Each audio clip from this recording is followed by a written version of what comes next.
இன்றைய நாளுக்கான கர்த்தர் தந்த பைபிள் வசனம். அன்றியும் அவருடைய தீர்மானத்தின்படி அழைக்கப்பட்டவர்களாய் தேவனிடத்தில் அன்பு கூறுகிறவர்களுக்கு சகலமும் நன்மைக்கு ஏதுவாக நடக்கிறதென்று அறிந்திருக்கிறோம்.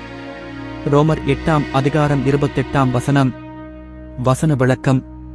இந்த வசனம் நம்மை நம்பிக்கையிலும் உறுதியிலும் நிறுத்தும் மிகப்பெரிய வாக்குறுதியாகும்.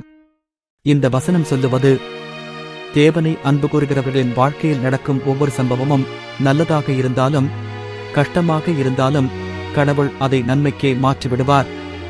நம்மால் புரியாத துன்பங்களும் சோதனைகளும் கூட தேவனுடைய திட்டத்தில் ஒரு இடம் பெற்றவையே. அவருடைய தீர்மானத்தின்படி அழைக்கப்பட்டவர்கள் என்பது தேவனுடைய சித்தத்திற்கு ஏற்ப அவரால் அழைக்கப்பட்டவர்கள், அவருக்கு கீழ்ப்படிவோர் என்று பொருள். மனித பார்வையில் தோல்வி போல தெரிந்தாலும் தேவனுடைய பார்வையில் அது ஆசீர்வாதத்திற்கான ஒரு படிக்கட்டு. சுருக்கமாக, தேவனை அன்பு கூறுகிறவர்களின் வாழ்க்கையில் சம்பவங்கள் சிதறிப்போகாது. அவை அனைத்தும் தேவனுடைய கையில் இணைந்து நன்மையை உண்டாக்கும். ஜெபம்.